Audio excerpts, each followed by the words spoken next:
Psaume 112, éloge du juste. Alléluia. Heureux qui craint le Seigneur, qui aime entièrement sa volonté. S'aligner sur la puissance sur la terre, la race des justes est bénie. Les richesses affluent dans sa maison, à jamais ça se maintiendra sa justice. Lumière des cœurs, il s'est levé dans les ténèbres, homme de justice, de tendresse, de pitié.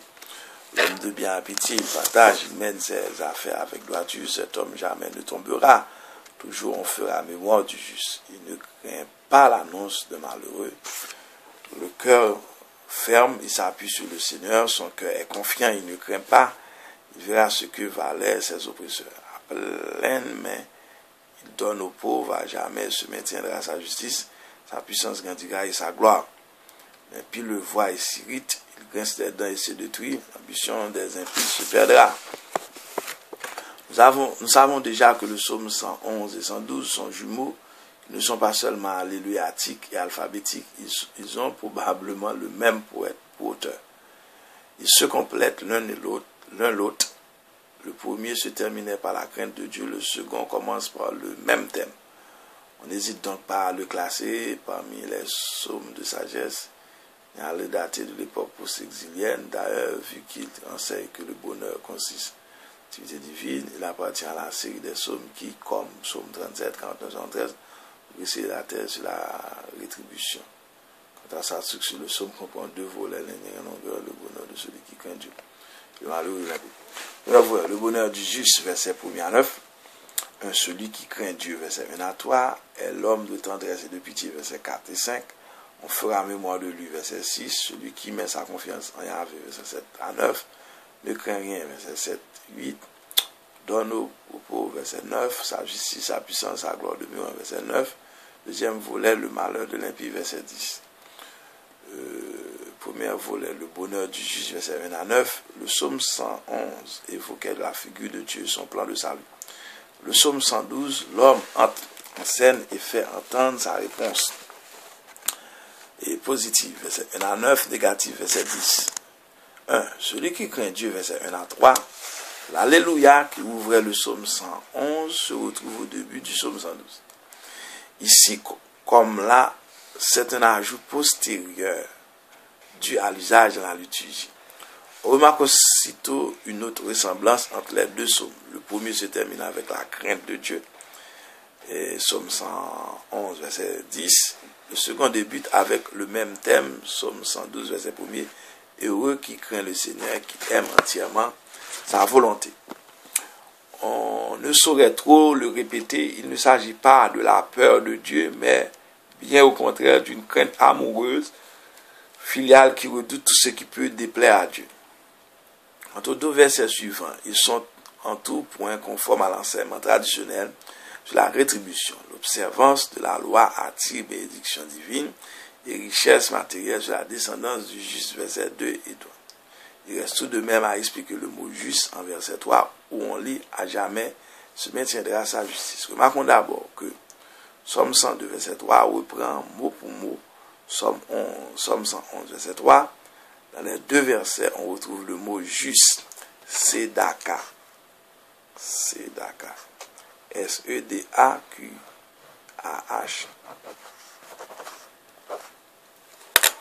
Dans le premier cas, Psaume 111, verset 3, il s'agit de la justice de Dieu qui sauve. Le deuxième cas, au contraire, il s'agit de la justice de l'homme qui accepte le salut que Dieu lui offre. Homme de tendresse et de pitié, versets 4 et 5. L'homme juste participe à la nature de Dieu. Il est tendresse et pitié comme Dieu lui-même. En effet, dans le psaume 111, verset 4, c'est Dieu qui est tendresse et pitié. Dans la définition d'Exode 34, verset 6, on retiendra que les verbes du psaume 111 ont Dieu pour sujet, tandis que dans le psaume 112, ils ont l'homme juste pour sujet. Il s'ensuit nécessairement que le juste est compatissant comme Dieu.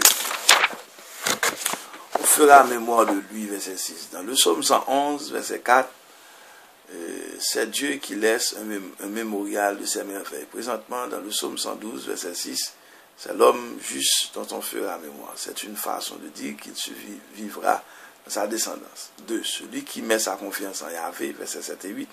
La deuxième partie du psaume qui commence ici se rattache étroitement à la première partie. On continue à décrire le bonheur de l'homme juste. Il ne craint rien. Verset 1er, le psalmiste proclamait heureux celui qui craint Yahvé. Ici au verset 7, il déclare qu'il ne craint pas, son cœur est ferme. Il compte sur Yahvé. La même expression revient au verset 8. Il ne craint pas. Quant au verset 8, nous préférons de citer d'après la Bible de Jérusalem, plutôt d'après le Sautier. À la fin, il toisera ses oppresseurs. Autrement dit, l'homme juste est parti à la puissance de Dieu, il triomphe de ses ennemis. Il donne aux pauvres, verset 9. L'homme juste ressemble encore à Dieu sur un autre point, de même que le verset 5 mentionnait la libéralité divine, ainsi le verset 9 a évoqué la générosité du juste. À pleine main, il donne aux pauvres. Sa justice, sa puissance, sa gloire, verset 9, nous rencontrons le mot justice, Sedaka, S-E-D-A-Q-A-H, pour la troisième fois dans les psaumes jumeaux 111 et 112. En psaume 111, verset 3, il signifie la justice salvifique de Dieu. En psaume 112, verset 3, il s'agit de la justice de l'homme qui accepte le salut que Dieu lui offre. Ici, en psaume 112, verset 9, il désigne la générosité de l'homme juste, dans ce sens que c'est un qu'apôtre Paul cite au verset 9 dans la deuxième épître aux Corinthiens 9, verset 9. En même temps, l'homme juste voit grandir sa puissance et sa gloire. Deuxième volet, le malheur de l'impie, verset 10. Au bonheur du juste décrit en 9 versets s'oppose le malheur de l'impie. Seul le verset 10 lui est consacré. Ce pauvre misérable grince, ce pauvre misérable grince des dents et dépérit sans jamais voir la réalisation de ses ambitions. Compassion et charité restent les deux piliers de toute vie spirituelle authentique.